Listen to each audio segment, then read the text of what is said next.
South cinema आजकल सिर्फ दक्षिण का नहीं रहा, बल्कि पूरे देश दुनिया में अपनी धाक जमा चुका है। अब बॉलीवुड से भी बड़े बिजनेस करने वाली फिल्में साउथ की आ रही हैं। साल 2025 और 26 के बीच अगर आप बॉक्स ऑफिस के आंकड़े देखोगे तो पता चल जाएगा कि साउथ की फिल्में अब रीजनल हिट नहीं है, बल्कि अब वो ग्लोबल पर भी अपनी छाप छोड़ चुकी हैं। ये वो वक्त है जब तेलुगु, तमिल, कन्नड़ा, मलयालम जैसी फिल्में भारत की मास अपील वाली फिल्में बन रही हैं। और इस कहानी में सबसे बड़ा नाम आता है प्रभास का। वो सिर्फ एक सुपरस्टार नहीं है, बल्कि एक ऐसे एक्टर हैं जिन्होंने साउथ की फिल्मों को वर्ल्ड वाइड ऑडियंस तक पहुंचाया है। उनकी फिल्में जैसे बाहुबली 2, कल की 2898 एडी ने बॉक्स ऑफिस रिकॉर्ड बनाए हैं कि अब हर कोई सिर्फ उनके नाम की गिनती करके अंदाजा लगा सकता है कि ये फिल्में कितनी बड़ी होंगी। चलो शुरू करते हैं 9 साल पहले की धमाकेदार फिल्म से, बाहुबली 2। इस फिल्म ने दुनिया भर में 1800 करोड़ से भी ज्यादा का कलेक्शन करके कमाल किया था। सोचो, सिर्फ भारत में ही नहीं बल्कि विदेशों में भी बॉक्स ऑफिस की पूरी हिस्ट्री बदल दी थी प्रभास की इस फिल्म ने। प्रभास ने इसमें जो कैरेक्टर निभाया था और एस.एस. राजामौली का जो डायरेक्शन इसमें दिया गया था, ऑडियंस ने हर सीन में अपने आप को महसूस किया था। उलझ गई थी वो दो कैरेक्टर्स के बीच में। पूरी दुनिया के लोग इस फिल्म के डायलॉग्स, एक्शन सीक्वेंस और विजुअल चीजों को देखकर उसके दीवाने हो गए थे।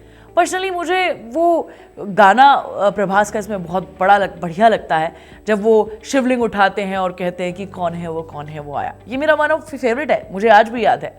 ये इम्पैक्ट है प्रभास की फिल्मों का, ये इम्पैक्ट है साउथ का ग्लोबल सिनेमा का। इस फिल्म के बाद कभी भी पहले जैसा कुछ नहीं रहा। इसके बाद आती है अल्लू अर्जुन की पुष्पा 2, जो दिसंबर 2024 में रिलीज हुई। बॉक्स ऑफिस पर इस फिल्म ने अपनी छाप छोड़ी। 1742 करोड़ का वर्ल्ड वाइड कलेक्शन किया। अल्लू अर्जुन की मास अपील और स्वैग जो ऑडियंस को देखने को मिला ना, वो सच में अट्रैक्ट करता है। झुकेगा नहीं साला अभी तक सबको याद है। लोग हर बार थिएटर्स में जाकर इसे दोबारा देखने का सोचते हैं, खुद को रोक ही नहीं पाते हैं। इसकी कहानी, इसका इमोशन, इसका रोमांटिक एंगल, सब कुछ बहुत स्ट्रॉन्ग था। हिंदी सिनेमा के व्यूअर्स ने भी इसे मिस नहीं किया। तीसरे नंबर पर आते हैं वो फिल्म जिसने दुनिया भर में एक्साइटमेंट का लेवल बहुत ऊपर बढ़ा दिया। वो है जूनियर एनटीआर की आरआरआर।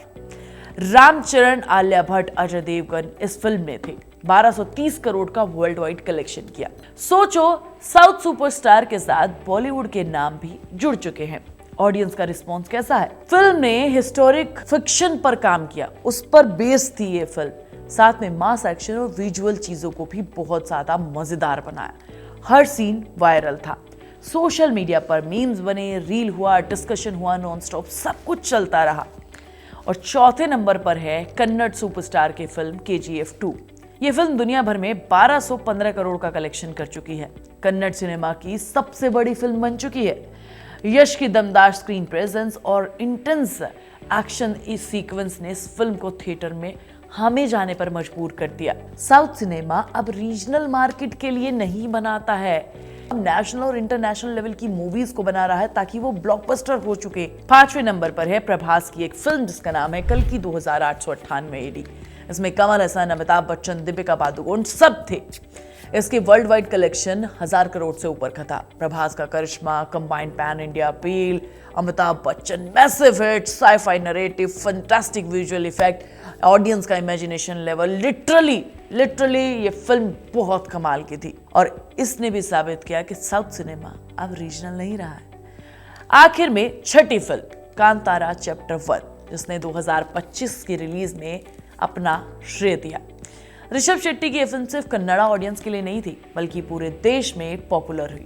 1852 करोड़ का वर्ल्ड वाइड कलेक्शन करती है। साउथ सिनेमा अब सिर्फ रीजनल आइडेंटिटी नहीं रखता है, बल्कि मास एंटरटेनमेंट का अपने आप को ये कहता है कि मैं बनाता हूं, और ये प्रूव भी करता है। अब सोचो, 6 फिल्मों ने मिलकर 8000 करोड़ का बिजनेस कलेक्शन किया है। ये सिर्फ नंबर्स नहीं है, ये दिखाता है कि साउथ सिनेमा ने ऑडियंस के टेस्ट, बॉक्स ऑफिस के एक्सपेक्टेशंस और प्रोडक्शन सील को कितना ज्यादा रिफाइन कर दिया है। इन फिल्मों की सक्सेस के पीछे कुछ खास चीजें हैं। पहला, स्टोरी टेलिंग। साउथ फिल्में हमेशा लार्जर देन लाइफ नैरेटिव्स देती हैं, चाहे बाहुबली का रॉयल ड्रामा हो, पुष्पा का मास एंटरटेनर हो, आरआरआर का हिस्टोरिक फिक्शन, ऑडियंस हमेशा एंगेजमेंट रखती है। दूसरा, star power. Allu Arjun, Prabhas, junior NTR, Ramcharan जैसे एक्टर्स ने अपना करिश्मा दिखाया। परफॉर्मेंस दी है, इंटरनेशनल अपील दी है। तीसरा, प्रोडक्शन क्वालिटी। एस राजामौली, सुकुमार, प्रशांत नील और सुधा जैसे डायरेक्टर्स ने विजुअल स्केल को बहुत ज्यादा बढ़ा दिया है, उसे नेक्स्ट लेवल पहुंचा दिया। और चौथा, मार्केटिंग स्ट्रेटजी। साउथ फिल्मों का डिजिटल और पैन इंडिया प्रमोशन जब बॉलीवुड के स्टैंडर्ड से भी आगे निकल चुका है। ये भी इंटरेस्टिंग है कि इन 6 फिल्मों ने प्रभास की 2 फिल्में हैं। मतलब साफ है कि एक एक्टर अपनी पॉपुलैरिटी से पैन इंडिया प्रेजेंस को दमदार लेवल पर मल्टीपल तरीके से जनरेट कर रहा है।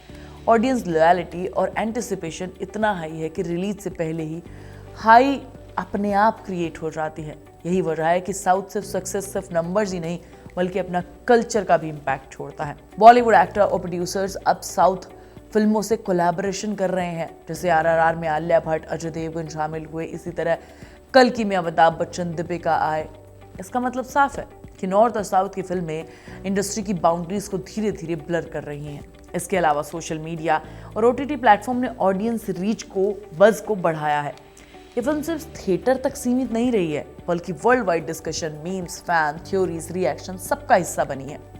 ऑडियंस एंगेजमेंट इतना हाई है कि बॉक्स ऑफिस से लेकर merchandise, music, social media impact हर जगह सारी चीजों में रेवेन्यू जनरेट हुआ है। साउथ सिनेमा की इस अनस्टॉपेबल राइज का मतलब ये है कि अब इंडिया में मास एंटरटेनमेंट का डायनामिक्स पूरे तरीके से बदल गया है। बॉलीवुड अब ट्रेडिशनल स्टार पावर और फॉर्मूलैटिक स्टोरी टेलिंग के भरोसे नहीं चल सकता। Pan India appeal, larger than life सोच और मास अपील की जरूरत है। यही रीजन है कि प्रभास, अल्लू अर्जुन और जूनियर NTR जैसे स्टार्स का वेट ऑडियंस के लिए ज्यादा रहता है। वो फैंस को सिर्फ एंटरटेनमेंट नहीं दे रहे हैं, ये ऑडियंस की एक्सपेक्टेशंस और साउथ सिनेमा के कल्चर को रिडिफाइन कर रहे हैं। अब व्यूअर डिमांड करते हैं bigger action, engaging storytelling, emotional power, impact, सब कुछ सारे एलिमेंट्स दे रहा है और उससे बैलेंस भी रख रहा है। तो अगर देखें साउथ की इन 6 फिल्मों ने ज्यादा कमाई करने वाली फिल्मों का ग्लोबल इम्पैक्ट, तो ये रीजनल हिट नहीं है बल्कि एक पैन इंडिया ब्लॉकबस्टर है जो बॉलीवुड से बिल्कुल इन्फ्लुएंस नहीं होता है। ये सारी एक्सपेक्टेशंस, ये सारी चीजें साउथ से आई हैं। साल 2026 में ट्रेंड जारी रहेगा। साउथ सिनेमा के ब्लूप्रिंट उन्हें सेट कर दिया है कि big star, high production value और एंगेजिंग स्टोरी टेलिंग से नेशन को किस तरीके से वर्ल्ड वाइड इम्पैक्ट कैसे डाला जाता है। और इन तीनों एक्टर्स की फैन फॉलोइंग और ट्रेंड अब अनस्टॉपेबल है। इसलिए अगर आप साउथ के राइज और बॉक्स ऑफिस डोमिनेंस को समझना चाहते हैं तो बस इन 6 फिल्मों के नंबर्स को देख लीजिए और ऑडियंस के रिएक्शंस को देख लीजिए। पुष्पा 2, बाहुबली 2, RRR, KGF, कल की 2, चैप्टर 1, कंतारा, मतलब सब कुछ आने वाले टाइम में भी बहुत कमाल का होने वाला है और इन सब ने तो साबित किया ही है। कुल मिलाकर ये कहानी सिर्फ बॉक्स ऑफिस के आंकड़ों की नहीं है, ये कहानी साउथ के राइज की है, ऑडियंस की लॉयल्टी की है और पैन इंडिया सक्सेस की है। इन 6 फिल्मों ने कुल मिलाकर 8,000 करोड़ रुपए कमाकर दिखाया है कि साउथ सिनेमा अब सिर्फ बॉलीवुड को पीछे छोड़ ही नहीं रहा बल्कि इस रेस में आगे निकल चुका है।